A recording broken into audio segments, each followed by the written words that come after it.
क्या कहना। इसलिए श्रीमद् वल्लभाचार्य चरण और हमारे गौड़ीय आचार्य चरणों ने भी कुमारी इन ब्रज कुमारिकाओं के द्वारा कात्यायनी व्रत पर किसी ने प्रश्न चिन्ह नहीं उठाया, क्योंकि भले ही वे भगवती कात्यायनी का अर्चन कर रही हैं, पर उनका अभीष्ट लौकिक पारलौकिक भोग नहीं है, उनका अभीष्ट नंद नंदन श्री कृष्ण के चरण कमल की प्राप्ति है। श्री वल्लभाचार्य जी ने एक बड़ा सुंदर भाव दिया इस प्रकरण में। उन्होंने कहा कि ये कात्यायनी कौन है? बोले ये कात्यायनी योग माया है। और योग माया का अर्थ क्या है? भगवान से मिलाने वाली शक्ति, जिसका निरंतर भगवान के साथ संयोग रहता, वो योग माया। तो ये योग माया ही नंद बाबा के यहाँ यशोदा के गर्भ से उत्पन्न हुई है। यशोदा गर्भ संभूता नंद गोप गृहे जाता, यशोदा गर्भ संभवा ततस्तौ नाशी श्यामी विंध्याचल निवासिनी। तो ये भगवती कात्यायनी योग माया ही नंद बाबा की बेटी के रूप में, यशोदा कन्या के रूप में प्रकट भई हैं। अब इन ये कुमारिका हैं तो मूल में ऋषि, इनको चाहिए श्री कृष्ण पति रूप से, तो कैसे मिलेंगे?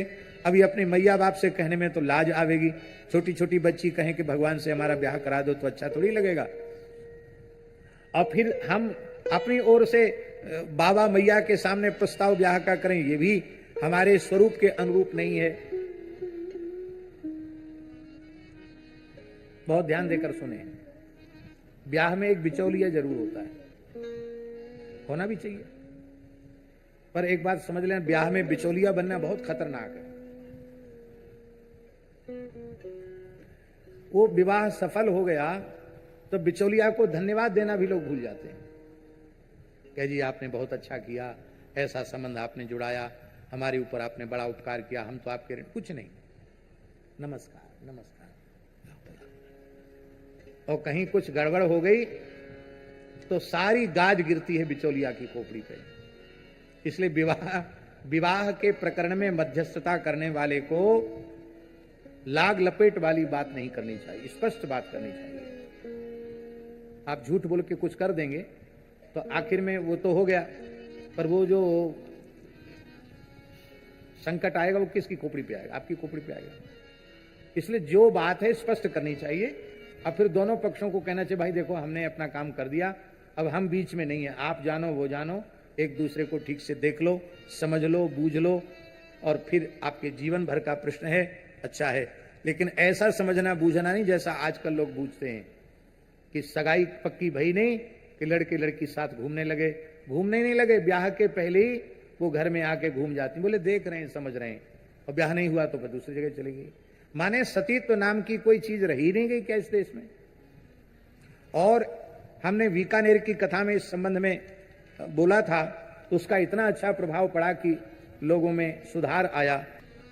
तो कात्यायनी भगवती जो हैं वो नंद गोप गृहे जाता यशोदा गर्भ संभवा, तो वो कृष्ण की सगी बहन है। क्या है? श्री कृष्ण की सगी बहन है। तो इन ब्रजकुमारिकाओं ने मन में विचार किया कि हमारी मध्यस्थता का कार्य, बिचौलिया वाला कार्य, ये कात्यायनी बढ़िया से कर सकती हैं, ये ठाकुर जी से भी हमारा संबंध जोड़ सकती हैं। इसलिए उन्होंने कात्यायनी व्रत ही किया और कात्यायनी अर्चन किया। श्री सीताराम प्रतिदिन सत्संग एवं दर्शन के लिए श्री महाराज जी के ऑफिशियल चैनल को जरूर सब्सक्राइब करें। में कमी नहीं है, उनके पातिव्रत में कमी नहीं है, उनके भाव में कमी नहीं है, बस बात यह है वो भगवान को चाहती हैं। भगवान सस्ती चीज नहीं है, और हैं वही श्री कृष्ण, उनमें भेद नहीं है, पर ब्रज कुमारिकाएं नंद गोप कुमार को चाहती हैं।